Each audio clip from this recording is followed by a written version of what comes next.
நீதிமொழிகள் 14:23 Proverbs chapter 14 verse 23 நாம் எல்லாரும் இணைந்து இந்த வசனங்களை வாசிக்க அன்போடு கேட்டுக்கொள்கிறேன். எடுத்துட்டீங்களா? நீதிமொழிகள் 14ஆம் அதிகாரம் 23ஆம் வசனம், பக்கம் 775வது பக்கம் 775. சகல பிரயாசத்தினாலும் பிரயோஜனம் உண்டு, உதடுகளின் பேச்சோ வறுமையை மாத்திரம் தரும். சகல பிரயாசத்தினாலும் பிரயோஜனம் உண்டு. சகல பிரயாசத்திலும் பிரயோஜனம் உண்டு. நாம் செய்கிற ஒவ்வொரு கிரியைகளுக்கும், நாம் செய்கிற ஒவ்வொரு பிரயாசத்திற்கும் நிச்சயமா ஆண்டவர் நமக்கு பலனை தருகிறவர். இன்னும் கூட செய்திக்கு ஆதாரமாக சில வசனங்களை நாம் மறுபடி திருப்பி கவனிப்போம். 1 கொரிந்தியர் 15ஆம் அதிகாரம் 58ஆம் வசனம். 1 கொரிந்தியர் 15ஆம் அதிகாரம் 58வது வசனம். 1 Corinthians chapter 15 verse 58. ஆகையால் எனக்கு பிரியமான சகோதரரே, கர்த்தருக்குள் நீங்கள் படுகிற பிரயாசம் விருதாவாயிராதென்று அறிந்து. கர்த்தருக்குள் நீங்கள் படுகிற பிரயாசம் விருதாவாயிராது என்று அறிந்து, நீங்கள் உறுதிப்பட்டவர்களாயும் அசையாதவர்களாயும் கர்த்தருடைய கிரியைகளை எப்பொழுதும் பெறுகிறவர்களாயும் இருப்பீர்களாக. நிச்சயமா பிரயாசம் விருதாவாகவே போகாது. நிச்சயமா பிரயாசம் வீணாகவே போகாது. இன்னொரு வசனத்தை வாசிப்போம். 2 தீமோத்தேயு நிருபம் 2ஆம் அதிகாரம் 6வது வசனம். 2 தீமோத்தேயு நிருபம் 2ஆம் அதிகாரம் 6வது வசனம். பிரயாசப்பட்டு பயிரிடுகிறவன் பலனில் முந்தி பங்கடைய வேண்டும். பிரயாசப்பட்டு பயிரிடுகிறவன் பலனில் முந்தி பங்கடைய வேண்டும். தேவாவியானவர் இந்த காலை நேரத்தில் நம்மோடு பேசுவாராக. நாம் தியானிக்க ஒரு செய்தி என்னவென்றால், பிரயாசத்துக்கு பலன் உண்டு. பிரயாசத்துக்கு பலன் உண்டு. நீங்கள் படுகிற ஒவ்வொரு பிரயாசத்துக்கு ஆண்டவர் உங்களுக்கு பலனை கொடுப்பாராக. நீங்கள் கர்த்தருக்குள் படுகிற பிரயாசம் விருதாவாய் இராது. நீங்கள் செய்கிற ஒவ்வொரு பிரயாசத்துக்கு ஆண்டவர் நிச்சயமா உங்களுக்கு பலனை கட்டளையிடுவாராக. ஒருவேளை நீங்கள் படுகிற பிரயாசத்துக்கு உடனே பலனை பெற்றுக்கொள்ளாதிருந்தாலும் நிச்சயமா அது விதைகள் முளைத்து எழும்பும். பலனை கட்டளையிடுவார் ஆண்டவர். ஆண்டவர் ஆபிரகாமுக்கு சொன்னார், நான் உனக்கு கேடகம் மகா பெரிய பலன் என்றல்ல பலனுமாயிருப்பேன். I will be a reward. நான் உனக்கு பலனாயிருப்பேன்னு சொன்னார். ஆண்டவர் ஆபிரகாமுக்கு பலனாக இருந்தவர். எலியா மறுபடியும் ஜெபம் பண்ணினான். வானம் மழையை பொழிந்தது, பூமி தன் பலனை தந்தது. நிச்சயமாக நம்முடைய பிரயாசத்துக்கு பலன் இருக்கிறது. மத்தேயு புஸ்தகத்தில் பார்க்கிறோம், மலை பிரசங்கத்தில் இயேசு பிரசங்கிக்கும் போது தர்மத்தை குறித்து சொல்லுகிறார், உபவாசத்தை குறித்து சொல்லுகிறார், ஜெபத்தை குறித்து சொல்லுகிறார். இந்த 3க்கும் அந்தரங்கத்தில் ஜெபிக்கிற ஜெபத்துக்கு வெளியரங்கமான பலன், உபவாசத்திற்கு பலன். நிச்சயமாய் ஆண்டவர் உங்களுக்கு பலனை கட்டளையிடுவாராக என்று உங்களை வாழ்த்துகிறேன். இந்த செய்தியின் அடிப்படையில் நாம் தொடர்ந்து கர்த்தருடைய வார்த்தையை நாம் தியானிப்போம். கர்த்தர் நமக்கு கிருபை செய்வாராக. பிரயாசத்திற்கு பலன் உண்டு. பிரசங்கியின் புத்தகம் 4ஆம் அதிகாரம் 9ஆம் வசனத்தை கவனித்து பாருங்கள். பிரசங்கி 4ஆம் அதிகாரம் அதனுடைய 9வது வசனம். ஒண்டியாயிருப்பதிலும் இருவர் கூடியிருப்பது நலம், அவர்களுடைய பிரயாசத்தினால் அவர்களுக்கு நல்ல பலன் உண்டாகும். பிரயாசத்தினால் நல்ல பலன் உண்டாகும். ஒருவேளை இந்த காலை நேரங்களிலே உங்கள் இருதயத்தில் ஒரு அழுத்தத்தோடு வந்திருக்கலாம். நாம் படுற எந்த பிரயாசத்துக்கும் பலனே இல்லையே அப்படின்னு ஒரு ஏக்கத்தோடு வந்திருக்கலாம். பிரசங்கின் புத்தகத்திலே மாயை என்ற வார்த்தை ஏராளமாக இருக்குது. அதே போல் பிரயாசம் என்ற வார்த்தை அதிக முறை போடப்பட்டிருக்கிறது. பிறகு பிரசங்கி புத்தகத்தை வாசிக்கும் போது பிரயாசம் என்ற ஒரு இடத்தெல்லாம் நீங்கள் கொஞ்சம் நோட் பண்ணி கவனிங்க. என்ன சொல்கிறாரு இந்த பிரசங்கி, என்னத்தை சொல்ல வர்றாருன்னு கவனிக்கலாம். அவர் கூட ஒரு ஏக்கமாக சொல்லுவார், இப்போ எல்லா பிரயாசத்தையும் பார்த்தேன், அதனால் என்ன பலன், பட்ட பிரயாசம் எல்லாம் நான் வெறுத்தேன்கிறார். பிரயாசத்துக்கு என்ன பலன் இருக்குன்னு யோசிக்கிறார். வசன வாசியங்கள். பிரசங்கி 2ஆம் அதிகாரம் 22ஆம் வசனம். பிரசங்கி 2:22. மனுஷன் சூரியனுக்கு கீழே படுகிற எல்லா பிரயாசத்தினாலும் அவனுடைய இருதயத்தின் எண்ணங்களினாலும் அவனுக்கு பலன் என்ன? நிறைய கேள்விக்குறிகள் பிரசங்கி புத்தகத்தில் இருக்கும். அதை எப்படி வாசிக்கணும்? அப்படியே என்ன பலன், பட்ட பிரயாசுக்கு என்ன பலன், இந்த மாதிரி ஒரு நடைமுறை வார்த்தைகளை நம்ம இதை வாசித்து பார்த்தா லிட்ரலாக அப்படி இந்த மீனிங் புரியும். 3ஆம் அதிகாரம் 9ஆம் வசனத்தை பாருங்க. பிரசங்கி 3:9. வருத்தப்பட்டு பிரயாசப்படுகிறதுனால் பிரயாசப்படுறவனுக்கு அதனால் பலன் என்ன? வருத்தப்பட்டு பிரயாசப்படால் என்ன பலனு? என்ன பலனு? பிரயாசத்துக்கு என்ன பலன்? ஆனால் ஆண்டவர் வாக்குத்தத்தமா 128ஆம் சங்கீதத்தில் சொல்லுகிறார், உன் கைகளின் பிரயாசத்தை நீ சாப்பிடுவாய். கைகளின் பிரயாசத்தை நீ சாப்பிடுவாய். பிரயாசத்துக்கு பலன் கொடுக்கிறவர். இரவெல்லாம் பிரயாசப்படுறார் பேதுரு. முழுதும் பிரயாசப்பட்டும் ஒன்றும் அகப்படவில்லை. ஆகிலும் உடைய வார்த்தையின்படி வலைய போடுறேன். இரவெல்லாம் பட்ட பிரயாசத்துக்கு பலன் இருக்கு. அது விருதாவாய் அல்ல. நாம் படுகிற ஒவ்வொரு பிரயாசத்து, கிறிஸ்துவுக்குள் படுகிற ஒவ்வொரு பிரயாசத்திற்கு ஆண்டவர் நிச்சயமா பலன் வச்சிருக்கிறார். தாவீது வைராக்கியம் உள்ளவர் தான். கர்த்தருக்காக வாழ்ந்தார், கொடுத்தார், எவ்வளோ ஆலயத்துக்காக சேர்த்து வச்சார். அவருடைய ஏக்கம் ஆலயத்தை கட்டணும், அதனால கட்டில ஏற மாட்டேன் அப்படின்லாம் சொல்றாரு. ஆனால் தாவீதை கொண்டு ஆலயத்தை கட்டவில்லை. அவருடைய பிரயாசத்தின் பலன் அவருக்கு ஆலயம் கட்டுகிறது என்று அவர் நினைத்தார். ஆனால் இந்த பிரயாசத்தின் பலனை கர்த்தர் அவர் இருதயத்தில் கொடுத்துட்டார். உன் பிள்ளையை வச்சு கெட்டுவோம்பான் இருதயத்தில் சந்தோஷத்தை ஆண்டவர் கொடுத்தார். தலைமுறைகள் அந்த பலனை காணும்படி செஞ்சார். சில நேரங்களிலே உடனடியாக பலனை பெற்றுக்கொள்ள முடியாது இருக்கலாம். நீங்கள் செய்கிற கிரியைகள், நீங்கள் படுகிற பிரயாசங்கள், நீங்கள் படுகிற ஒவ்வொரு உபத்திரவத்தின் பிரயாசங்கள், கண்ணீரின் பிரயாசங்களுக்கு நிச்சயமா பலன் இருக்கு. அது விருதாவாய் போகாது. தலைமுறைகள் அந்த பலனை அறுவடை செய்வார்கள். உங்கள் சந்ததிகள் பலனை அறுவடை செய்வார்கள். உங்களுடைய எதிர்காலம் அந்த பலனை அறுவடை செய்யும். நிச்சயமா நீங்கள் அறுவடை செய்வீர்கள். கர்த்தர் பலன் தருவாராக. உங்கள் பிரயாசத்துக்கு ஏற்ற பலனை கர்த்தர் தருவாராக. ஹல்லேலூயா. பாடுபட்டோர்க்கு பலனளிப்பாரே, பாடுபட்டவர் தாமே. பாடுபட்டோர்க்கு பலனளிப்பாரே, பட்டவர் தாமே. கூடும் நமக்கோ குறைவில்ல பலனையே கூவிய கொடுத்திடுவார். கூடும் நமக்கோ கூவிய கொடுத்திடுவார். மேகமீதில் இயேசுராஜன் வாராரே. மேகமீதில் இயேசுராஜன் வேகம் வாராரே. பாடுபட்டோர்க்கு பலனளிப்பாரே, பாடுபட்டவதாமே. பாடுபட்டோர்க்கு பாடுபட்டவதாமே. கூடும் நமக்கோ குறைவில்ல பலனையே கொடுத்திடுவார். கூடும் நமக்கோ ஷலரபக தரபலகதலபக ரணதரபலகதரப. மேகமீதில் இயேசுராஜன் வேகம் வாராரே. மேகமீதில் இயேசுராஜன் வாராரே. பிதாவே, இயேசுவின் நாமத்தில் ஜெபிக்கிறோம். நம்முடைய பிள்ளைகள் இந்த நிமிடம் வரைக்கும் பல பிரயாசங்களை ஆண்டவரே செய்திருக்கிறாங்க. பிரயாசத்தின் பலனை கண்டுகொள்ள முடியவில்லையே என்கிற ஏக்கம் கூட இருதயத்தின் ஓரத்தில் இருந்திருக்கலாம். நீங்க அறிவிங்க ஆண்டவரே, பட்ட பிரயாசம் விருதாவாய் போகாது. பிரயாசத்துக்கு பலனை கொடுப்பீங்க ஆண்டவரே. பிரயாசத்துக்கு பலன் கொடுக்கிறவராய் வரவும் போகிறீர். பிரயாசத்துக்கு பலனை கண்டடைய அறுவடை செய்ய கர்த்தர் உதவி செய்வீராக. இயேசுவின் நாமத்தில் பிதாவே, ஆமென், ஆமென். ஆகாரத்தை தண்ணீரின் மேல் போடு, அநேக நாள் பின்பதாக அதன் பலனை காண்பாய், பலனை காண்பாய். பிரயாசத்தின் பலன் நிச்சயமாய் இருக்கிறது. பிரசங்கி 3ஆம் அதிகாரம் 13ஆம் வசனத்தை கவனித்து பாருங்கள். பிரசங்கி 3:13. அன்றியும் மனுஷர் யாவரும் புசித்து குடித்து தங்கள் சகல பிரயாசத்தின் பலனையும் அனுபவிப்பது தேவனுடைய அனுக்கிரகம்.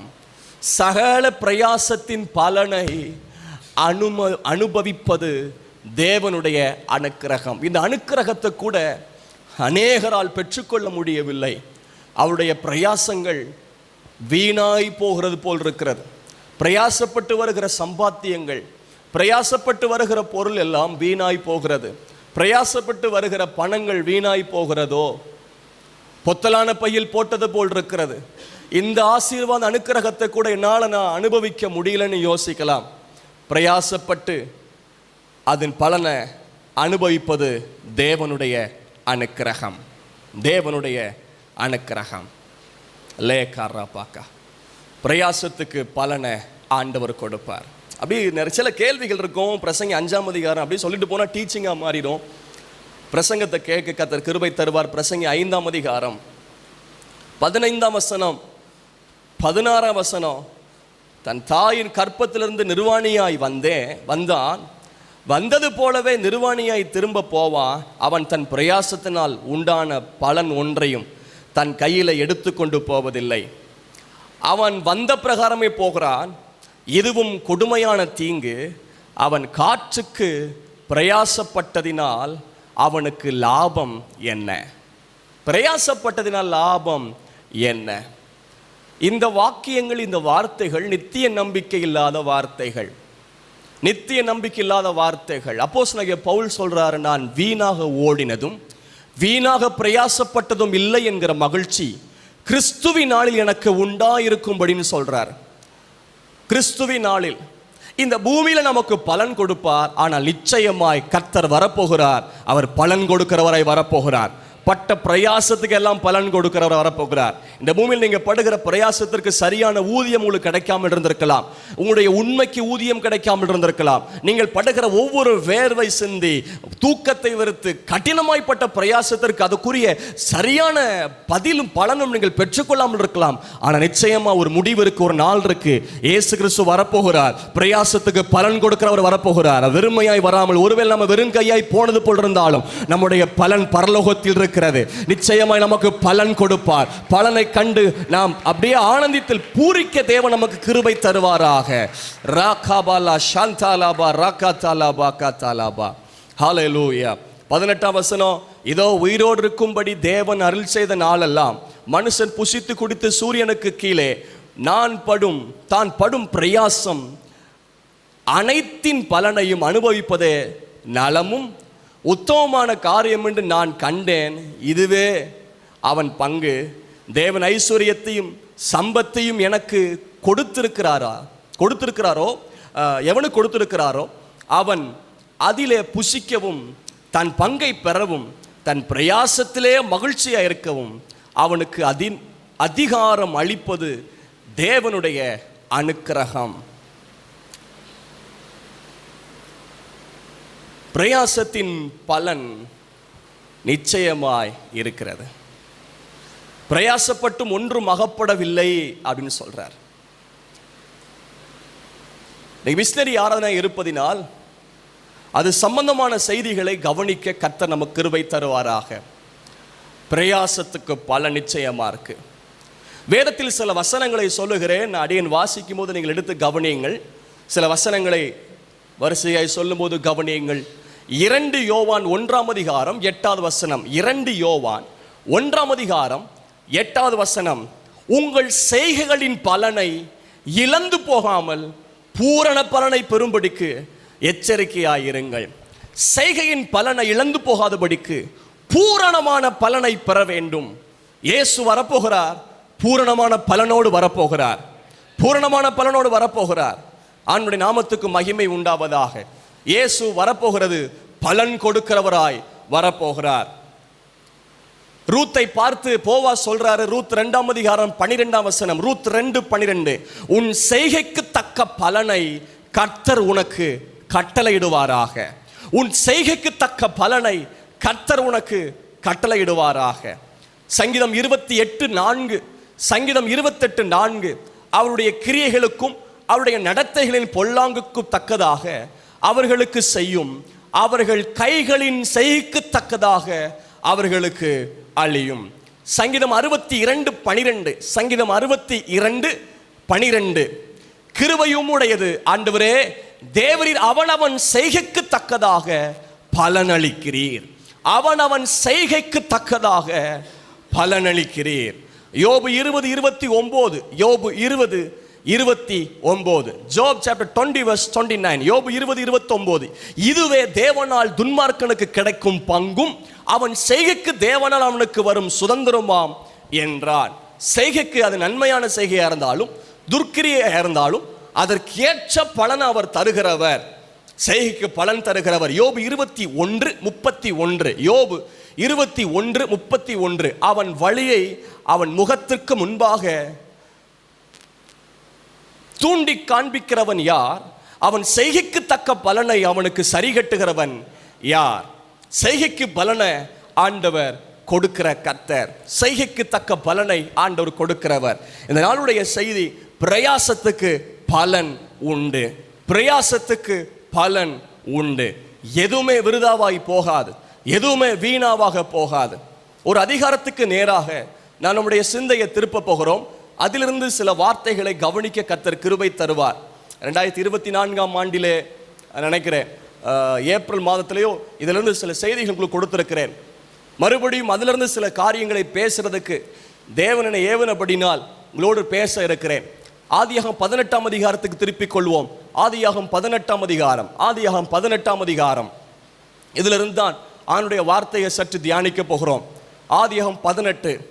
ஆபிரகாம் சாராளுடைய பிரயாசத்திற்கு தேவன் பலன் கொடுத்தார். ஆபிரகாம் சாராயுடைய பிரயாசத்துக்கு ஆண்டவர் பலன் கொடுத்தார். நம்முடைய பிரயாசத்துக்கு ஆண்டவர் பலன் கொடுப்பார். இங்கே மூன்று பேர் ஆபிரகாமுடைய கூடாரத்துக்கு முன்பதாக வருகிறதாய் கவனிக்கிறோம். வந்த பின்பதாக சாப்பாடு கொடுக்குறாங்க. சாப்பிட்டுட்டு போகும்போது 10ஆம் வசனத்தை கவனிப்போம். ஆதியாகமம் 18:10. அப்பொழுது அவர், ஒரு உற்பவ கால திட்டத்தில் நிச்சயமாய் உன்னிடத்திற்கு திரும்ப வருவேன். திரும்ப வருவேன் என்கிற வார்த்தைகளை நீ கொஞ்சம் நோட் பண்ணி கொள்ளுங்கள். திரும்ப வருவேன், திரும்ப வருவேன். 3 பேர் வந்தார்கள், 3 புருஷர்கள் வந்ததாக இந்த அதிகாரத்தில் கவனிக்கிறோம். நீங்கள் கவனித்தால் 2ஆம் வசனத்தை கவனியுங்கள். ஆதியாகமம் 18:2. தன் கண்களை ஏறெடுத்து பார்க்கும்போது இதோ 3 புருஷர் அவருக்கு எதிரே நின்றார்கள். 3 பேர் வந்தார்கள், ஆனா ஒருத்தர் வாக்குத்தத்தம் பண்றார். 3 பேர் வந்தார்கள், ஆனா ஒருத்தர் சொல்றாரு, திரும்ப வருவேன், திரும்ப வருவேன் என்று சொல்றார். ஆபிரகாம் பார்த்து சொல்றார், திரும்ப வருவேன், உற்பவ கால திட்டத்தில் திரும்ப வருவேன். அப்பொழுது உன் மனைவியாக சாராளுக்கு ஒரு குமாரன் இருப்பான் என்று சொல்லுகிறார். பலன் இருக்கும் என்பது நிச்சயம். வசனம் 14ஆம் வசனத்தை கவனிங்கள். 14. ஆதியாகமம் 18:14. கர்த்தரால் ஆகாத காரியம் உண்டோ? உற்பவ கால திட்டத்தில் உன்னிடத்திற்கு திரும்ப வருவேன். திரும்ப வருவேன் என்ற வார்த்தையை நோட் பண்ணி கொள்ளுங்கள். திரும்ப வருவேன். அப்பொழுது சாராளுக்கு ஒரு குமாரன் இருப்பான் என்றார். திரும்ப வருவேன் அப்படின்னு சொல்றார். 3 பேர் வந்தாங்க, அதுல ஒருத்தர் பேசுறாரு, திரும்ப வருவேன் சொல்றார். நீங்கள் அடியனை கவனிக்கும்படி அன்போடு கேட்கிறேன். 19ஆம் அதிகாரம் 18ஆம் அதிகாரத்தின் தொடர்ச்சி. ஆதியாகமம் 19ஆம் அதிகாரம் 18ஆம் அதிகாரத்தின் தொடர்ச்சியே நடந்த சம்பவம். கேப் இல்லை, ரொம்ப நாட்களும் அல்ல. ஆபிரகாம் கூடாரத்துக்கு வந்துட்டு சாப்பிட்டுட்டு ஆசீர்வதிச்சுட்டு வருவேன்னு சொல்லிட்டு அப்போ சொல்றாரு, சோதம் அழிக்க போறேன்னு சொல்றாரு. ஆபிரகாம் மன்றாடுகிறார். இந்த சம்பவம் தான் 18ஆம் அதிகாரத்தில் இருக்கிறது. இப்போ அந்த தூதர்கள் எங்க போறாங்க, அந்த புருஷர்கள் எங்க போறாங்கன்னா லோத்து வீட்டுக்கு போறாங்க. ஆபிரகாமுக்கு கூடாரம் லோத்து வீடு. எப்படி வாழ்ந்திருக்கார் பாருங்க, பரதேசியா அந்த பூமியில கூடார வாழ்க்கை, அவ்வளவு பெரிய சீமான். ஆனா லோத்து வீடு அப்படிதான் பதிவு செய்யப்பட்டிருக்கு. இப்போ நீங்க கவனிங்க 19ஆம் வசனம், 19ஆம் அதிகாரம் 1ஆம் வசனம். அந்த 2 தூதரும் சாயங்காலத்திலே சோதோமுக்கு வந்தார்கள். 18ஆம் அதிகாரத்தில் எத்தனை பேர் பிள்ளைகள்லாம் பதில் சொல்லுங்க தங்கம். 3 பேர். இப்படி ஒருத்தன் கேள்வி கேட்டாம்னா எப்படி இருக்கும் பாருங்களேன். பதிலையே காமிச்சுக்கிட்டு எத்தனை பேர் வந்தாங்க 18ஆம் அதிகாரத்தில்?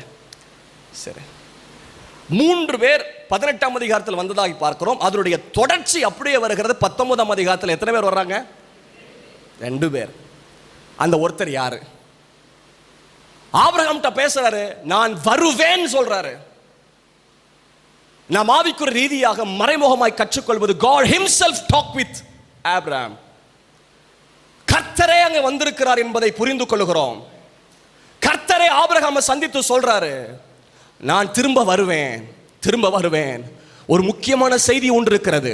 இயேசு திரும்ப வரப்போகிறார். இயேசு திரும்ப வரப்போகிறார். பிரதானுடைய சத்தத்தோடும் தேவ எக்காலத்தோடும் அவர் திரும்ப வரப்போகிறார். அவர் வரும்போது பலன் கொடுக்கிறவராய் வரப்போகிறார். அதுதான் செய்தி வேதத்தில் கொடுக்கப்படுகிறது. இயேசு சீக்கிரம் வரப்போகிறார்.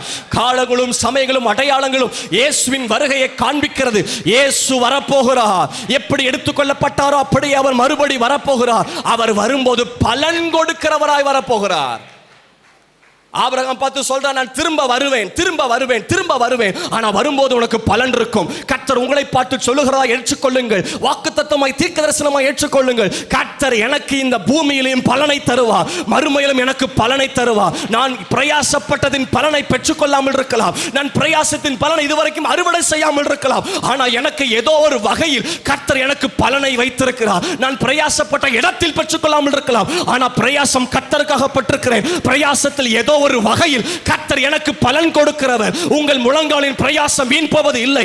உங்களுக்காக நீங்க கர்த்தருக்காகப்பட்ட பாடுகளின் பிரயாசம் விருதாவாய் போவது இல்லை. நீங்கள் கர்த்தருக்காய் கொடுத்த கிரயங்கள் விருதாவாய் போவது இல்லை. நீங்கள் பட்ட ஒவ்வொரு முயற்சிகள் விருதாவாய் போவது இல்லை. பிரயாசத்துக்கு பலன் உண்டு.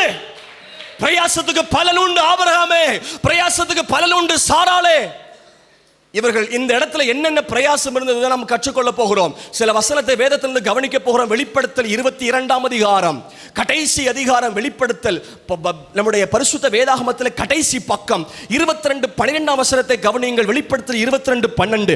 இதோ சீக்கிரமாய் வருகிறேன், அவன் அவனுடைய கிரியைகளின்படி அவன் அவனுக்கு நான் அளிக்கும் பலன் என்னோடு கூட வருகிறது. ஒருவேளை இந்த பூமியில் நீங்கள் முயற்சி பண்ணி வேலை செய்யும் போது உங்கள் மேல் இருக்கிறவர்கள், உங்களுடைய உடன் இருக்கிறவர்கள் உங்களுக்கு வரக்கூடிய ஊதியத்தை தடுத்திருக்கலாம். அரசாங்கம் தடுத்திருக்கலாம், உங்கள் நண்பர்கள் தடுத்திருக்கலாம், உங்கள் எதிராளிகள் தடுத்திருக்கலாம். ஆனால் இயேசு வரும்போது பலன் கொடுப்பதை ஒருவரும் தடுக்க முடியாது. அவர் பலன் கொடுக்கிறவராய் வரப்போகிறார். Nobody stop your rewards. ஒருவரும் உங்கள் பலனை தடுக்க முடியாது. தடுக்க முடியாத அளவிற்கு தேவன் வரப்போகிறார் ராஜாவாய். அவர் எனக்கு பலன் கொடுக்க போகிறார். அவன் அவனுடைய கிரியைகளின்படி, அவனுடைய கிரியைகளின்படி. ஏசாயா 40:10 கவனியுங்கள். ஏசாயாவின் புத்தகம் 40ஆம் அதிகாரம் 10ஆம் வசனம். ஏசாயா தீர்க்கதரிசன புத்தகம் 40:10. இதோ கர்த்தராகிய ஆண்டவர் பராக்கிரமசாலியாக வருவார், அவர் தமது புயத்தினால் அரசாளுவார். இதோ அவர் அளிக்கும் பலன் அவரோடு கூட வருகிறது. அவர் அளிக்கும் பலன். அவர் வெறுங்கையாய் வரப்போவதில்லை. நமக்கு பட்ட பிரயாசத்துக்கு பலன் கொடுக்கிறவர் வரப்போகிறார். இந்த பூமியில் வேதனையோடு, கண்ணீரோடு, புலம்பலோடு, கஷ்டத்தோடு, சோர்வுகளோடு பட்ட பிரயாசத்திற்கு அனுபவித்திருக்கலாம். ஆனால் முடிவு அவர் பலன் கொடுக்கிறவர் வரும்போது ஹல்லேலூயா, அந்த பலன் மிகுதியா இருக்கும். அவர் கொண்டு வருகிற பலன் ஆனந்தமா இருக்கும். நித்தியம் வரைக்கும் அந்த பலன் இருக்கும். அவர் கொடுக்கும் பிரதிபலன் அவருக்கு முகத்துக்கு முன்பாக செல்லுகிறது. ஏசாயா 62:11 கவனிங்கள். ஏசாயா 62ஆம் அதிகாரம் 11ஆம் வசனம். ஏசாயா 62:11. நீங்கள் சீயோன் குமாரத்தியை நோக்கி, இதோ உன் ரட்சிப்பு வருகிறது, இதோ அவர் அருளும் பலன் அவரோடும் அவர் செய்யும் பிரதிபலன் அவர் முன்பாகவும் வருகிறது. அவர் அருளும் பலன், எனக்கு பலன் கொடுக்கிறவர் தேவன். அவர்தான் எனக்கு பலன் கொடுக்கிறவர். மறுமையில் மட்டுமல்ல, இந்த பூமியில கர்த்தருக்காக படுகிற பிரயாசத்திற்கு நிச்சயமா பலனை கண்டடையும்படி செய்வார். ஒரு பிரயாசம் கூட விருதாவாக போகாது. ஒரு பிரயாசம் கூட விருதாவாக போகாது. பலனை கண்டடையும்படி செய்வார். மத்தேயு 16:27, மத்தேயு 16:27. மனுஷகுமாரன் தம்முடைய பிதாவின் மகிமை பொருந்தினவராய் தம்முடைய தூதரோடு கூட வருவார். அப்பொழுது அவன் அவன் கிரியைக்கு தக்கதாக அவன் அவனுக்கு பலன் அளிப்பார். அவன் அவனுடைய கிரியைக்கு தக்கதாக. நீங்கள் கர்த்தருக்காய்ப்பட்ட பிரயாசங்களை உற்சாகப்படுத்துவார் இல்லாதிருக்கலாம். அரிமத்திய ஊரானாகிய யோசேப்பு போல் அந்தரங்கத்தில் நீங்கள் பிரயாசப்படலாம். பிரபலமாய் வெளியே தெரியாதிருக்கலாம். மறைமுகமாய் செய்யப்படக்கூடிய பிரயாசத்திற்கு கூட ஆண்டவர் கவனித்து வெளியரங்கமா பலனை கட்டளையிடுகிறவர். அந்தரங்க ஜெபம் கூட ஒரு பிரயாசம் தெரியுமா? அதுதான் வேதத்தில் இயேசு சொல்லுகிறார். அந்தரங்கத்தில் ஜெபிக்கிற ஜெபத்திற்கு வெளியரங்கமான பதில் என்றல்ல, பலன் என்று போட்டிருக்கு. 1 கொரிந்தியர் 3:8. 1 கொரிந்தியர் 3:8 அப்போஸ்தலனாகிய பவுலுடைய அனுபவங்களை சொல்லுகிறார். நான் நட்டேன், அப்போலோ நீர் பாய்ச்சினார். மேலும் நடுகிறவன் நீர் பாய்ச்சினவன் ஒன்றாய் இருக்கிறார்கள். அவன் தன் தன் வேலைக்கு தக்கதாக கூலியை பெறுவான். அவன் தன் தன் வேலைக்கு தக்கதாக கூலியை பெறுவான். ஒரு தேவ மனுஷன், அவருடைய சம்பவத்தை நான் வாசித்தேன். அவர் ஒரு திருச்சபைக்கு அழைக்கப்பட்டு மிஷனரியாக ஊழியம் செய்கிறார். தென்னாப்பிரிக்காவிலிருந்து மிஷனரியாக ஊழியம் செய்த ராபர்ட் மொஃபட் என்கிற ஒரு ஊழியர், அவர் திருச்சபைக்கு அழைக்கப்பட்டு ஊழிய அழைப்பை கொடுக்கிறார். தென்னாப்பிரிக்கா தேசத்திற்கு மிஷனரிகளாக அனுப்பும்படிக்கு பேசணும்னு வாஞ்ச பார்த்தா சபையில் கொஞ்சம் பெண்கள் மட்டும் இருக்காங்க. இந்த பெண்கள் எப்படி மிஷனரியா வரப்போறாங்க, இங்கே யார் ஊழியம் செய்ய எழும்ப போறாங்க அப்படின்னு அவருக்கு வேதனை. பிரசங்கத்தை முடிச்சா அவருக்கு அவ்வளோ வேதனை, பாரமாம் அவருக்கு. ஆனால் அதில் ஆர்கான் வாசிச்சிருந்த ஒரு சின்ன தம்பி, குட்டி தம்பி ஆர்கான் வாசிச்சதை கவனிக்கல. மற்ற ஆண்களே இல்லை, பெண்கள் மட்டும் இருந்திருக்காங்க. இவங்கெல்லாம் போய் என்னத்தை ஊழியம் செய்ய போறாங்க மிஷனரிகளா அப்படின்னு ஒரு வேதனை, யோசனை. அப்போ இதை முடிச்சுட்டு வந்துட்டார். ஆனால் அந்த ஆர்கான் வாசிச்ச குட்டி தம்பி, சின்ன தம்பிக்குள்ள இந்த வார்த்தைகள் விதையா உள்ள புதுந்துட்டு, நான் மிஷனரியா போகணும், நான் ஊழியம் செய்யணும். அவன் படிப்பை முடித்தான், மருத்துவ படிப்பு படித்தான், ஊழியத்துக்காக தன்னை அர்ப்பணித்து ஆப்பிரிக்கா தேசம் வட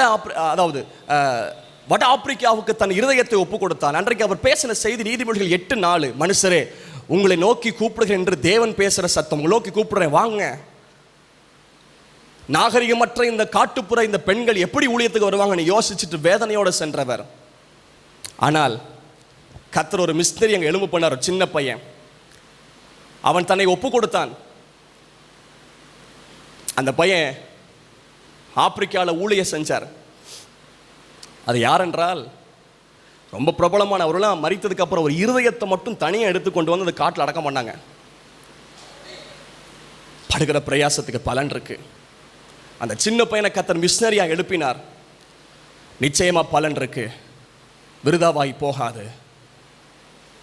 அதான் அப்போஸ்தலனாகிய பவுல் சொல்றான், படுகிற பிரயாசம் வீணாக ஓடினதும் வீணாக பிரயாசப்பட்டதும் இல்லை என்கிற மகிழ்ச்சி. சில நேரத்தில் இந்த ஊழியம் செய்கிற நாட்களில் கூட மகிழ்ச்சியில் இருக்கும். எதுக்கடா போட்டு இவ்வளோ கஷ்டப்பட்டு செஞ்சுட்டோங்கிற மகிழ்ச்சி பவுலு கூட இருந்திருக்கு. அது அவர் சொல்றாரு, நான் வீணா ஓடலை, வீணா பிரயாசப்படல இல்லைங்கிற மகிழ்ச்சி எனக்கு அன்னைக்கு தெரியும் அப்படிங்கிறாரு. நிச்சயமா பலன் இருக்கு, அவர் பலன் கொடுக்கிறவர் வரப்போகிறார். முற்பிதாக்கள் மூதாதையர்கள் எவ்வளவோ பிரயாசம், கண் விழிப்புகள், நடை, தங்கள் பலவீனத்திலும் கர்த்தருக்காக உழைத்தவைகள், இவர்கள் நிச்சயமாய் பலனை கொடுக்கும்.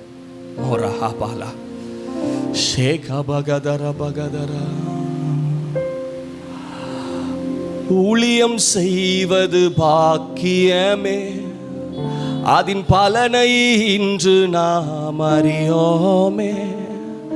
கர்த்தர் ஒரு நாள் வந்திடுவாரே, அந்நாள் அதின் பலன் கொண்டு வருவாரே. கண்டு மகிழ்ந்திடுவோம், துள்ளிடுவோம், ஜீவனுள்ள நாட்களெல்லாம் இயேசுவுக்காய் வாழ்வோம். அந்த உணர்வு நமக்குள்ள இருக்கட்டும். பணத்துக்காக ஊழியம் செய்யலப்பா, பணம் நிரந்தரமற்றது, ஊழியம் கர்த்தருக்காக. ஆனால் படுகிற ஒவ்வொரு பிரயாசத்திற்கும் கூலி மனிதனால் கொடுக்கப்படுகிறது சம்பளம் என்றல்ல, தேவன் கொடுக்கிற பலன். அதை எப்படியானாலும் கொடுப்பார். சில நேரத்தில் சமாதானமாக கொடுப்பார், சந்தோஷம் கொடுப்பார், சுகம் கொடுப்பார், பல கிரிகள் நம்மை கொண்டு செய்ய வைப்பார். பலன் அறுவடை செய்வீர்கள். டேவிட் லிவிங்ஸ்டன் தான் அந்த நபர். such a mighty man of God, David Livingstone. சின்ன பையனா ஆர்கான் வாசிட்டு இருந்தவர், அவருக்குள்ள அந்த விதை விதைக்கப்பட்டது. அவர் வளர்ந்து ஊழியத்துக்கு ஒப்பு கொடுத்து தென்னாப்பிரிக்கா காடில் மிஷனரியா ஊழியத்துக்கு சென்று அந்த இடத்துல ஜனங்கள் ரட்சிக்கப்படும்படி காரணமாக மாறினவர். நாம் படுகிற ஒவ்வொரு பிரயாசம், சிறுவர் ஊழியம் செய்யலாம், வாலிபர் ஊழியம் செய்யலாம், ஜெப ஊழியர்களை செய்யலாம், எதையாகலும் ஊழியம், அது ஒவ்வொன்றுக்கும் பலன் இருக்கு. அடியின் இந்த அதிகாரத்துக்கு நேரம் உங்களை நான் கவனித்து நடத்த விரும்புகிறேன். Keep playing. 18ஆம் அதிகாரம் 3 காரியத்தை கற்றுக்கொள்ள போறோம். திரும்ப வருவேன், திரும்ப வருவேன், பலன் கொடுப்பேன். திரும்ப வருவேன், திரும்ப வந்து பலன் கொடுப்பார்.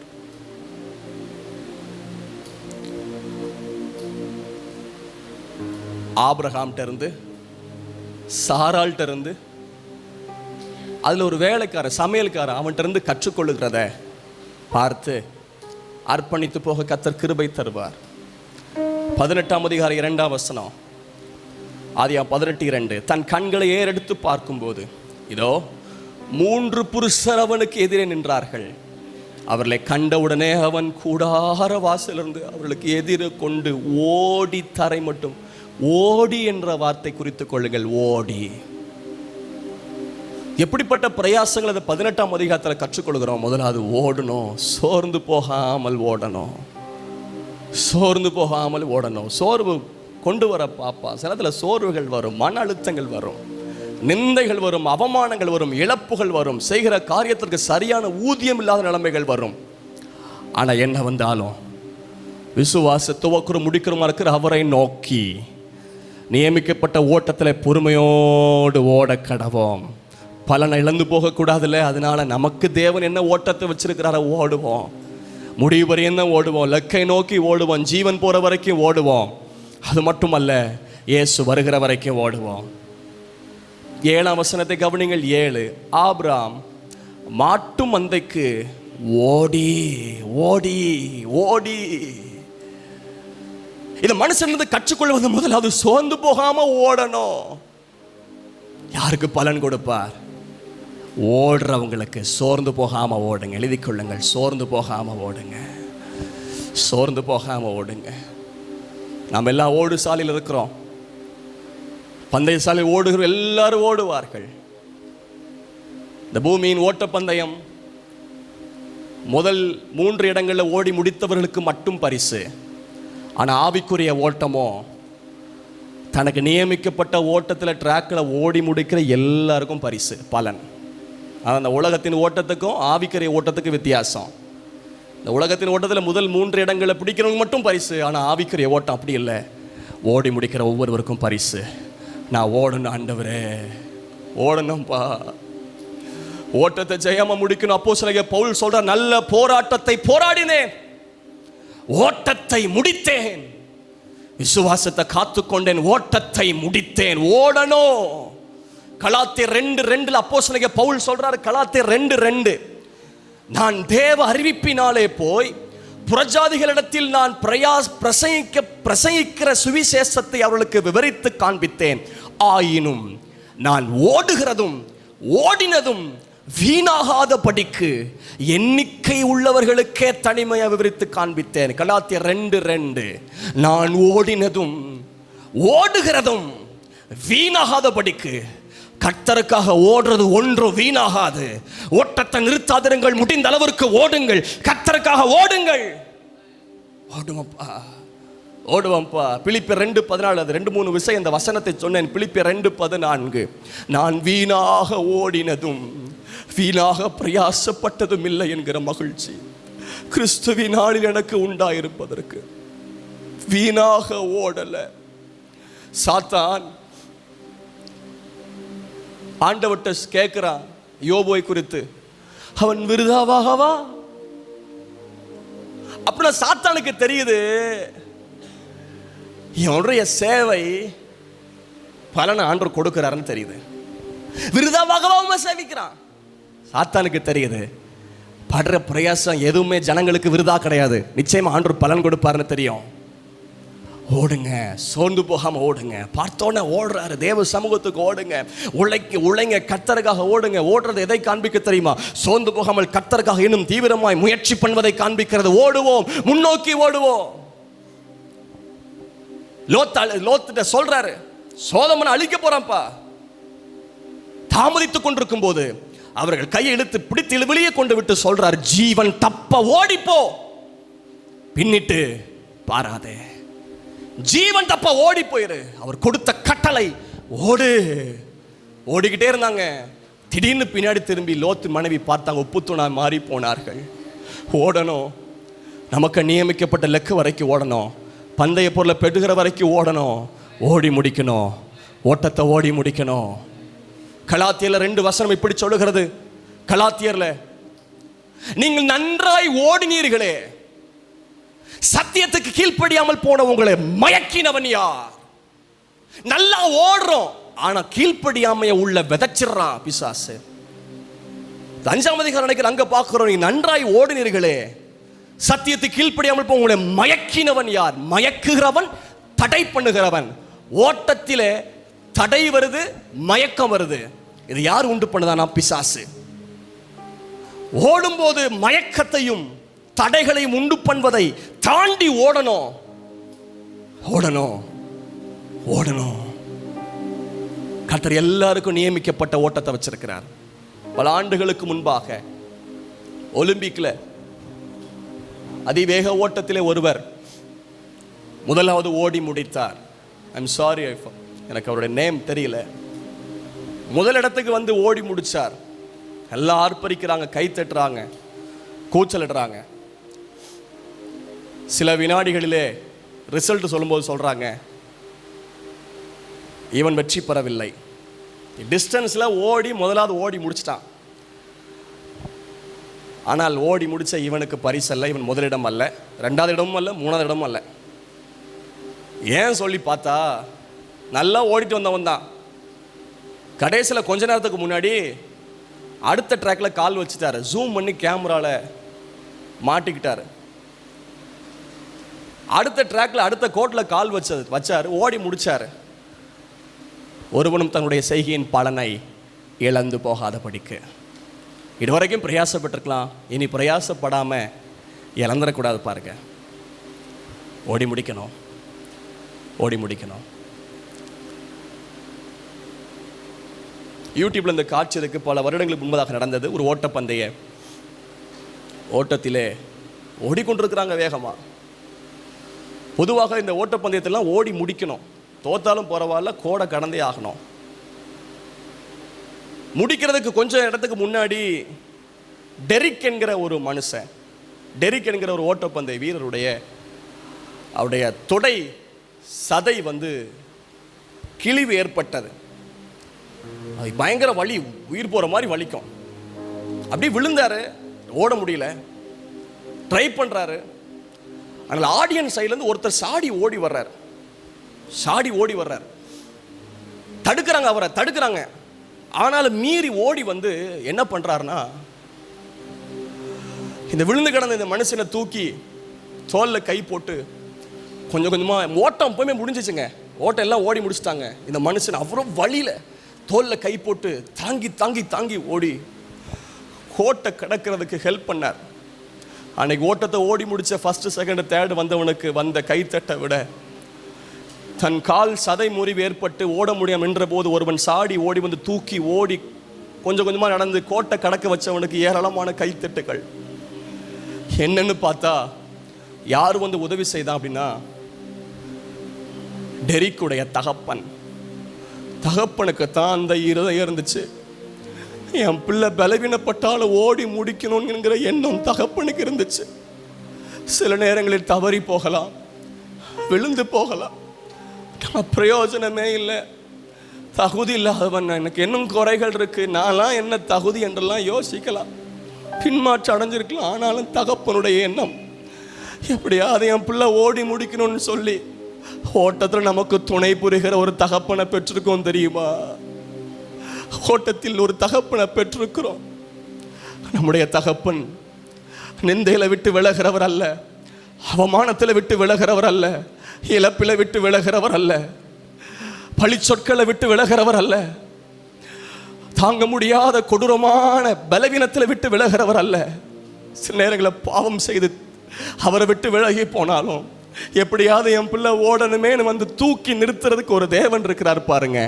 ஓட்டத்தை ஓடி முடிக்க கிருபை செய்வாரு, ஓட்டத்தை ஓடுறதுக்கு கிருபை செய்கிற ஒரு தகப்பன் நம்மோடு இருக்கிறதா பக்தன் பாடினார். என் ஓட்டத்தில் நான் தனிமை இல்லை, நேசித்தவர் என்னை, என் ஓட்டத்தில் நான் தனிமை இல்லை, நேசித்தவர் தகப்பன் வீட்டில் கொண்டு சேர்த்திடுவார், தகப்பன் வீட்டில் கொண்டு சேர்த்திடுவார். நம்புவேன் இறுதி வரை, நம்புவேன் சொல்லுங்க, தகப்பனை நம்புவான்பா, நம்புவேன். என் தகப்பன் ஓட உதவி செய்கிறவர், நம்புவேன் இறுதி வரை. ஓட முடியல பாஸ்டர், ஆண்டவரே எங்களால ஓட முடியல. நீங்க நியமித்த ஓட்டத்துல ஓட முடியல. ஓடுறதுக்கு கிருபை தாங்க ஆண்டவரே, ஓடுறதுக்கு பலன் தாங்க ஆண்டவரே, ஓடுறதுக்கு சத்துவம் தாங்க ஆண்டவரே.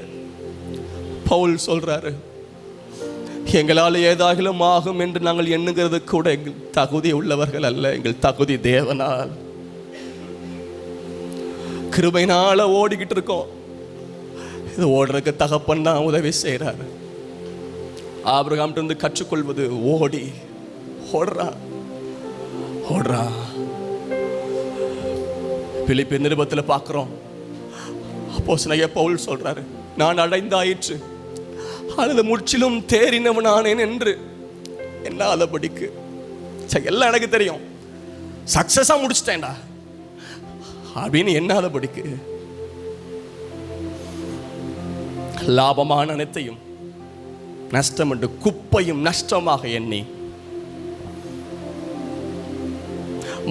பின்னானவைகளை மறந்து முன்னானவைகளை நாடி கிறிஸ்து அழைத்த பரம அழைப்பின் பந்தய பொருளுக்காக லக்கை நோக்கி ஓடுகிறேன் போட்டிருக்கா, தொடர்கிறேன் போட்டிருக்கா? தொடருகிறேன். தொடர் ஓட்டம். சில நேரத்தில் நிறுத்துறதுக்கு ஏதாவது வழி பார்ப்பான் பிசாசு, ஸ்டாப் பண்றதுக்கான ஏதாவது முயற்சி எடுப்பான். மயக்கிறவன், தடை பண்ணுகிறவன். ஆனால் நம்முடைய தீர்மானம் நிறுத்தி விடாமல் தொடர ஆண்டவர் கிருபை தருவாராக. ஓடுகிறேன், நான் ஓடுகிறேன், என் இயேசுவுக்காய் நான் ஓடுகிறேன்.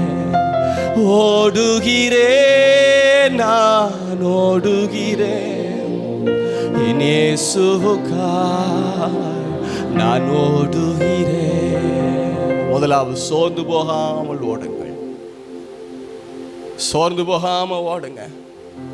ஓட்டத்தை தடை பண்றதுக்கு சில தொந்தரவுகள், தடைகள், மயக்கம் கொடுக்கிற நிலைமைகள் எல்லாம் வரும்.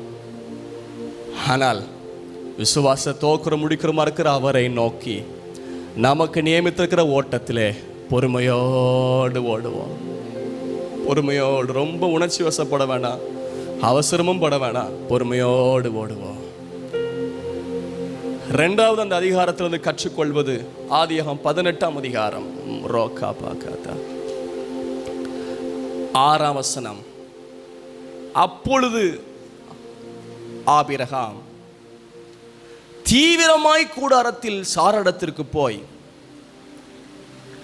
நீ சீக்கிரமாய் 3 படி மெல்லிய மாவெடுத்து பிசைந்து அப்பம் சுடு என்றார்.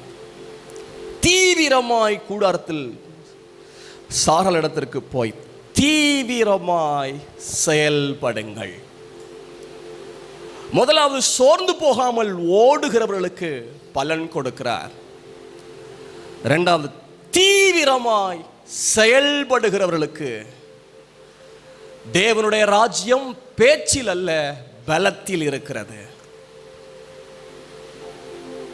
செயல்படணும், செய்கைக்கு தக்க பலன்.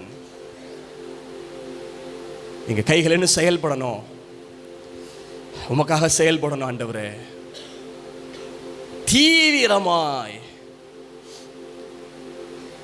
தீவிரமாய். அதுக்கு ஒரு நபரை அடையாளத்திற்கு உங்களுக்கு அறிமுகப்படுத்துகிறேன். தெரிந்த ஒரு நபர் வேதத்தில் அபிகாயில். 1 சாமுவேலின் புஸ்தகம் 25ஆம் அதிகாரத்தை திருப்பிக் கொள்ளுங்கள். 1 Samuel 25. Turn your Bible to book of 1 Samuel chapter 25. நான் சொல்லுகிற வசனத்தை கவனியுங்கள். இந்த அபிகாயில் சம்பவம் உங்களுக்கு தெரியவில்லை, தெரிந்து கொள்ள வேண்டுமானால் பிறகு இந்த அதிகாரத்தை வாசிங்க. நடந்த சம்பவம் என்ன என்பதை இங்கே போடப்பட்டிருக்கும். அடியேன் சொல்லுகிற வசனத்தை கவனிங்கள். 1 சாமுவேல் 25:18. அப்பொழுது அபிகாயில் தீவிரமாய், இந்த வார்த்தையை நோட் பண்ணிக்கோங்க, தீவிரமாய். அபிகாயில் தீவிரமாய் 200 அப்பங்களையும், எத்தனை அப்போ 200, 4 தோசை சுடுறதுக்கு படாத பாடுபடுவோம். நம்ம 200 அப்பம் தீவிரமா செயல்படாம 200 அப்பத்தை சுட முடியாது. வேலைக்கார ஒத்தாசி இருந்தாலும் தீவிரமா 2 துருத்தி திராட்சை ரசத்தையும், சமையல் பண்ணப்பட்ட 5 ஆடுகள், 1 கிலோ கறி வாங்கிட்டு மத்தியானம் லஞ்ச் 2 மணிக்கு வரும். இங்க அவ்வளோ தீவிரமா 5 ஆடு, முழு ஆடு.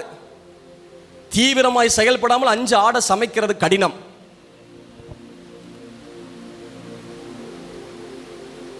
ஐந்து படி வறுத்த பயற்றையும், வற்றலாக்கப்பட்ட 100 திராட்சை கொலைகளையும்,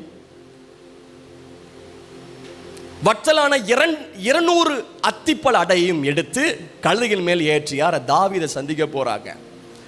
ஏன்னா வீட்டாளு கொடுக்க மாட்டார், ஒரு மாதிரி பேசி அனுப்பிட்டார், பைத்திய மாதிரி பேசி அனுப்பிட்டார். அவன் பேர் எப்படி அப்படியே அவன் இருக்கிறான்.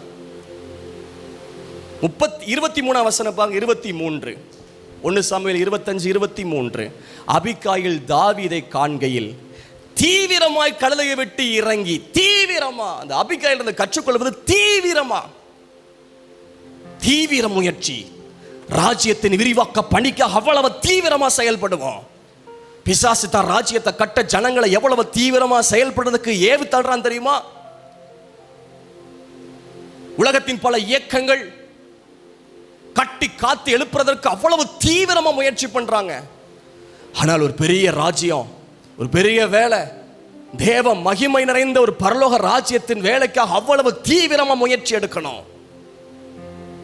34 வசனம் 1 சாமுவேல் 25:34. நீ தீவிரமாய் என்னை சந்திக்க வராமல், தீவிரமாய் சந்திக்க வராமல் இருந்தாயானால், தாவீது சொல்றாரு, நீ மட்டும் தீவிரமா வந்திருக்கலனா நடந்தது என்ன தெரியுமா? பொழுது விடியும் நாபாலுக்கு ஒரு நாயும் உயிரோட வைக்கப்படுவதில்லை என்று உனக்கு பொல்லாப்பு செய்ய எனக்கு இடம் என்று, உனக்கு பொல்லாப்பு செய்ய எனக்கு இடம் கூடாது இருக்கிற இஸ்ரவேல் தேவனை கர்த்தர் ஜீவனை கொண்டு மெய்யாய் சொல்கிறேன் என்று சொல்லி, அபிகாயில் மட்டும் தீவிரமா சந்திக்க வரல, அப்பவே அடுத்த பழிக்கு பழி வாங்கியிருப்பார். ஆனா கர்த்தரே பழி செஞ்சார். எப்பவும் பழி நம்ம வாங்கக்கூடாது, வேதத்தின்படி நானே பதில் செய்வேன்னு ஆண்டவர் சொல்லியிருக்கிறார். பழி வாங்குதல் என்னுடையது. ஆனா இவர் பழி வாங்கணும்னு நினைச்சிட்டு இருந்தாரு.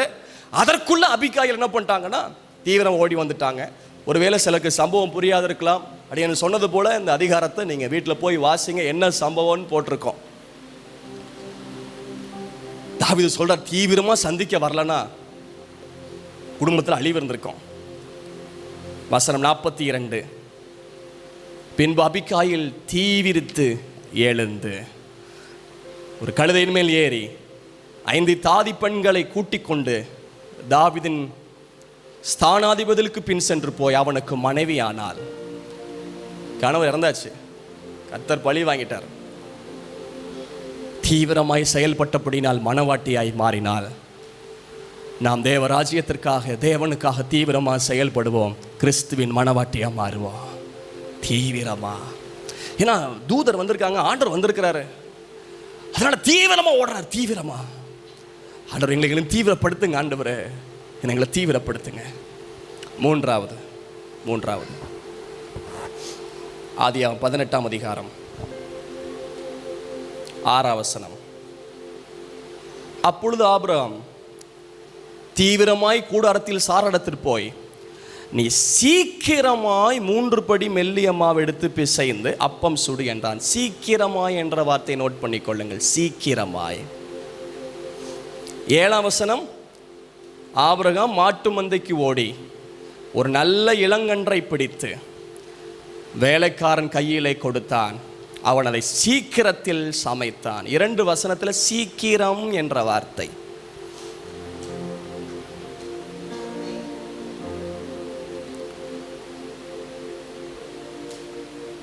சீக்கிரமா சுடு என்றான். அதன்படியே செஞ்சா. வேலைக்காரன் சொல்றாரு, ஆபிரகாம் மாட்டு மந்தைக்கு ஓடி. இந்த இடத்துல கவனிச்சிங்கன்னா சாராளுடைய வேலை, ஆபிரகாமுடைய வேலை, சமையல்காரனுடைய வேலை. ஊழியங்களில் வித்தியாசம் உண்டு, ஆவியானவர் ஒருவரே. வரங்களில் வித்தியாசம் உண்டு, ஆவியானவர் ஒருவரே. எல்லாரும் மாடு பிடிக்க முடியாது, முட்டி தள்ளிடும். ஆபிரகாம் தான் மாட்டு மந்தைக்கு ஓட முடியும், அவர் கீழ்ப்படியது. இந்த அவசரத்தில் சாரால் போய் ஓட முடியாது, என்னத்துல அவங்க மாற்றி பண்ணிடுவாங்க. ஆபிரகாம் உங்களுக்கு என்ன ஊழியத்தை கொடுத்தார செய்யுங்க, உங்களை கொண்டு என்ன. நீங்க ஆபிரகாம் மாட்டு மந்தன, சிலருக்கு மாட்டு மந்தை தான், மாடை பிடிக்கிற தைரியம் இருக்கும். சிலருக்கு பெரிய பெரிய காரியத்தை சாதிக்கலாம், சிலருக்கு மெல்லைய மாவு, 3 படி மாவு. சாராளுக்கு நியமிக்கப்பட்ட ஓட்டம், என்ன வேலை, நியமித்த ஊழியம். நான் என்ன செய்யும்படி நியமித்த ஊழியத்தை செஞ்சு முடித்தேன், கிரியைகளை செஞ்சு முடித்தேன்னு இயேசு சொல்றார். நான் செய்யும்படி எனக்கு நியமித்த கிரியைகளை செஞ்சு முடித்தேன். ஆபிரகாம் நியமிக்கப்பட்டது, அவர் ஓடி மாடு பிடிக்கிறது. மாவு பிசைஞ்சு அப்பம் சொல்றவங்க ஓடி மாடை பிடிக்க முடியாது. உங்க ஊழியத்தில் நில்லுங்க. Stay in your ministry. Do not blame others' ministry also. Allow them to stay in their ministry. அவரவர் ஊழியத்தில் நில்லுங்கள். ஆபிரகாமா இருந்தீங்கன்னா உங்களுக்குரிய, சிலர் நிறைய காரியத்தை செய்கிற மாதிரி பலன் இருக்கும். 10 தாளந்து சமாளிக்க முடியும், சிலருக்கு ஒரே ஒரு தாளந்து, திறமை கேட்டார் மாதிரி ஒரு தாளந்தை சமாளிக்க முடியும். சிலருக்கு 10 தாளந்து சமாளிக்கிறவன், ஒரு தாளந்தை வச்சுட்டு இருக்கிறவனை இலக்காரமாக நினைக்கக்கூடாது. நீ ஏன்டா அதை பண்ணலன்னு கேட்கறதுக்கு நமக்கு அதிகாரமும் இல்லை. நம்ம எல்லாரும் இருக்கிறோம், எல்லாரும் பெருவரல் கிடையாது, எல்லாரும் சுண்டு வரல் கிடையாது, எல்லாரும் சபை அவயவம். ஒருத்தர் சாரல் மாதிரி அப்பா சுடுறது, சின்ன சின்ன பணி. சமையல்கார மாதிரி சீக்கிரத்தில் சமைக்கிறது. ஆபிரகாம் மாதிரி மாட்டு மந்தைக்கு ஓடி மாடை பிடிச்சிட்டு வர்றது. என்ன கற்றுக்கொள்கிறோம்? அவரவருக்கு என்னென்ன ஊழியம், கத்த நியமித்த ஊழியம் இந்த பூமியில் செய்யணும், ராஜ்யத்தை கட்டணும். ராஜ்யம் பெருசு பாருங்கள். எல்லாரும் கொத்தனாராக இருந்தானே கட்டி முடிக்க முடியாது பில்டிங்கை. ஒருத்தர் எலக்ட்ரிஷியன் வேணும், பிளம்பர் வேணும், பெயிண்ட் அடிக்கணும் வேணும், டைல்ஸு தனியாள். இந்த மாதிரி ஒரு பில்டிங் வேலைக்கு இத்தனை பேர் இருந்தால் செய்ய முடியுது. சில மல்டி டேலண்டராக இருப்பாங்க, ஆனால் எல்லாரும் அப்படி இல்லை. அதே போல தான் ஊழியமும், எல்லாருக்கும் எல்லாத்தையும் கொடுக்கல வேதத்தின்படி. ஆனால் கத்த நமக்கு எல்லாருக்கும் தனிப்பட்ட விதத்தில் கொடுத்துருக்கிற அபிஷேகத்தை, கிருபையை, கத்த நம்மை நம்பி கொடுத்ததை சீக்கிரமாக செஞ்சு முடிக்கணும். 3வது, சீக்கிரமாக செஞ்சு முடிக்கணும். ஏன்னா தூதர் வந்திருக்காங்க, தேவன் வந்திருக்கிறார், வெறுமையாக அனுப்பிடக்கூடாது, கொடுத்து அனுப்பணுமே. சீக்கிரத்தில் இயேசு சகையை பார்த்து சொல்றார், சகையவே சீக்கிரமாய் இறங்கி வா, சீக்கிரமாய் இறங்கி வா. சீக்கிரம், அவன் உடனே சீக்கிரமா இறங்கினான். ரெபெக்காளை குறித்து பார்க்குறோம். 24ஆம் அதிகாரம், ஆதியாம் 24. சீக்கிரமாய் தன் கையில் குடத்தை தன் கையில் இறக்கி கொண்டு அவனுக்கு குடிக்க கொடுத்தால், சீக்கிரமாய் தன் குடத்தை தண்ணீரை தொட்டியிலே ஊற்றி விட்டு. 20ஆம் வசனம், 46ஆம் வசனம், ஆதியாம் 26:46, 24:46. அவள் சீக்கிரமாய் தன் தோளின் மேல் இருந்த குடத்தை இறக்கி, சீக்கிரமாய். ரெபெக்காள் இருந்து கற்றுக்கொள்வது சீக்கிரம். சிலரும் ரோபோவோட மோசமாக இருப்பாங்க. ஒரு சொம்பு தண்ணி வர்றதுக்கு ரோபோவோட மோசம். இப்போ உள்ள ஏஐயே எவ்வளோ அதிகமாக வந்துட்டு, கணவன் விக்கி சாகிறதுக்குள்ள அது சீக்கிரத்தில் தண்ணி கொண்டு கொடுங்கள்.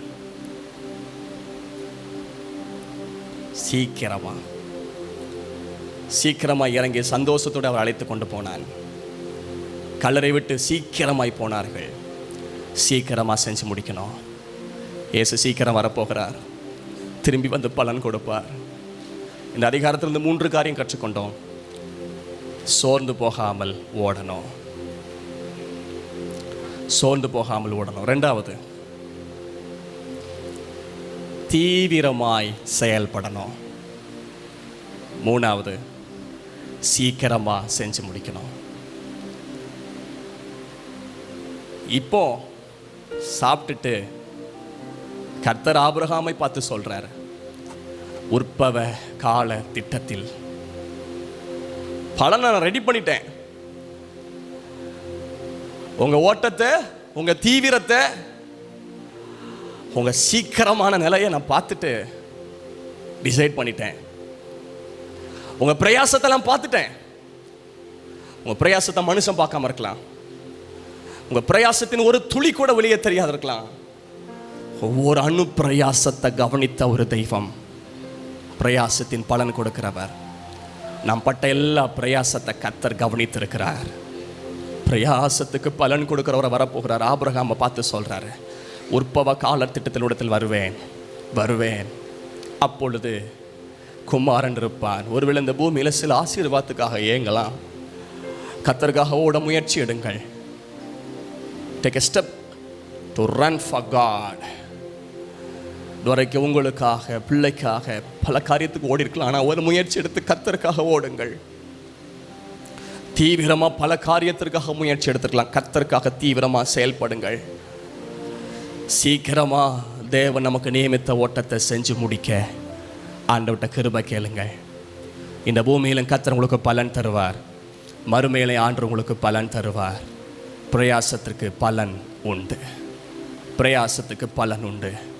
அந்த பலன் ஆச்சரியமாக இருந்துச்சு. ஆச்சரியமாக இருந்தது. அப்படி எல்லாரும் தேவ சமூகத்தில் முழங்கால் பண்ணிடுவோம். ஒரு இந்த வசனத்தின்படி நான் தீவிரமாக செயல்படுறேன். இந்த வேத வாக்கியங்கள் போட்டு நீங்கள் சொல்ல நினைக்கலாம், நான் தீவிரமாய் செயல்படுறேன், சோர்ந்து போகாமல் ஓடிட்டு இருக்கேன். பல நிந்தைகள் வந்தது, இழப்புகள் வந்தது, ஆனாலும் எனக்கென்று நியமித்த ஓட்டத்தை, ஊழியத்தை விடாமல் ஓடுறேன். எனக்கென்று கொடுக்கப்பட்ட டாஸ்க், எனக்கென்று நியமிக்கப்பட்ட ஊழியத்தை சீக்கிரமாக செய்கிறேன். ஆனால் பலனும் பார்க்கலையேன்னு யோசிக்கலாம். நீங்கள் படுகிற பிரயாசம் ஒன்றும் விருதாவாய் போகாது. ஒருவேளை உங்களுக்கு ஏக்கம் இருக்கலாம், நான் செய்யணும்னு விரும்புகிறேன், ஓடணும்னு விரும்புகிறேன், சில சோதனை வந்தால் நின்றுறேன், சீக்கிரமாக செய்யணும்னு அவளாக முயற்சி பண்ணுறேன், ஆனால் முடியலை. தீவிரமாக செயல்படணும்னு பிரயாசம் எடுக்கிறேன், முடியலை. ஆண்டவர்கிட்ட கேளுங்க, கிருபையை கேளுங்க, கிருபையை கேளுங்க. லாராபா ஹாந்தானாமா சாந்தானா. எந்த மனுஷனும் கிறிஸ்து இயேசுவுக்குள் தேறினவனாக நிறுத்தும்படிக்கு அவரே நாங்கள் அறிவித்து எந்த மனுஷருக்கு புத்தி சொல்லி எந்த மனுஷருக்கும் எல்லா ஞானத்தோடு உபதேசம் பண்ணுகிறோம். அதற்காக நான் எனக்குள்ளே வல்லமையாய் கிரியை நடப்பிக்கிற அவருடைய பலத்தின்படி போராடி பிரயாசப்படுறேன். அவருடைய பலத்தின்படி போராடி பிரயாசப்படுவோம்.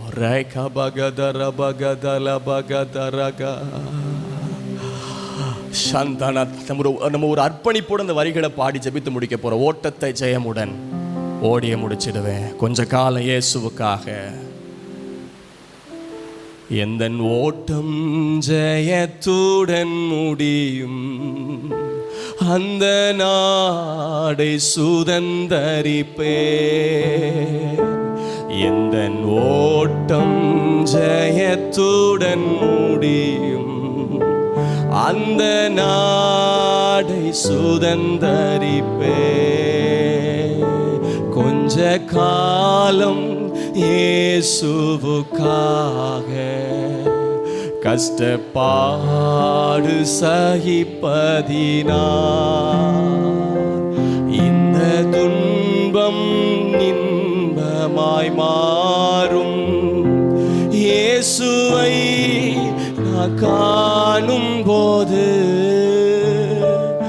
அவ பாதம் விழுந்து பணிந்து ஆனந்த கண்ணி வடிப்பே. எந்த ஓட்டம் ஜெயத்துடன் முடியும், அந்த நாடு சுதந்தரிப்பே. எந்த ஓட்டம், எந்த ஓட்டம் ஜெயத்துடன் அரகதர பகதர, அந்த நாடை சுதன் முடிச்சதுக்கு இயேசு ஒரு அடையாளம் செஞ்சு முடிச்சேன்னு சொல்றாரு. எல்லாம் முடிந்ததுன்னு சொல்றாரு. ஓட்டத்தை ஜெயமான ஓடி முடிச்சிருவாண்டவரே என தீர்மானத்தோட சொல்லுவோம். ஓட்டத்தை ஜெயமுடன் நானும் ஓடிட அருள் செய்வார். ஓட்டத்தை ஜெய எனக்கு வச்ச நாள் வரைக்கும் ஓடணும்ப்பா. நான் ஓடிட அருள் செய்வார் விசுவாச பாதையில் சோராது ஓடிடுவேன் விசுவாச பாதையில் சோராது ஓடிடுவே. அப்பா ஓட கிருபை தாரும். பிதாவே, இயேசுவின் நாமத்தில் ஜெபிக்கிறோம். இந்த நேரத்திற்காக ஸ்தோத்திரம். பரிசுத்த ஆவியானவர் எங்களோடு பேசினதற்காக ஸ்தோத்திரம். அந்த மெய்யான பூரண பலனை பெற்றுக்கொள்வதற்கு இன்னும் நாங்கள் ஓட தீவிரமாக செயல்பட சீக்கிரமாக செஞ்சு முடிக்க கிருபத்தார். எல்லாரையும் கனமனுங்க எல்லாரும் அர்ப்பணிச்சிருக்காங்க. வாழ எங்களுக்கு கிருபத்தாரும். தேவ கிருபை தேவ தயவு தேவ சமாதானம் நடத்தட்டும். கர்த்தருடைய கரத்தில் ஒப்பு கொடுக்கிறோம். அவனுடைய ஆசீர்வாதம் வருகை பரியந்தம் நின்று இவர்களை ஆசீர்வதித்து முன் சென்று நடத்துவீராக. இயேசுவின் நாமத்தில் பிதாவே, ஆமென். என் ஆத்துமாவே கர்த்தரை ஸ்தோத்திரி, என் முழுமே பரிசுத்த நாமத்தை ஸ்தோத்திரி. என் ஆத்துமாவே கர்த்தரை ஸ்தோத்திரி. கர்த்தர் செய்த சகல உபகாரம் மறவாதே. ஆமென். நம்முடைய கர்த்தராகிய இயேசு கிறிஸ்துவின் கிருபை, பிதாவாகிய அன்பும் பரிசுத்த ஆவியானவருடைய ஆளுகை இப்பொழுதும் எப்பொழுதும் கர்த்தருடைய வருகை பரிந்து நம் அனைவரோடு கூட இருப்பாராக. ஆமென். அல்லேலூயா, ஹல்லேலூயா, ஹல்லேலூயா.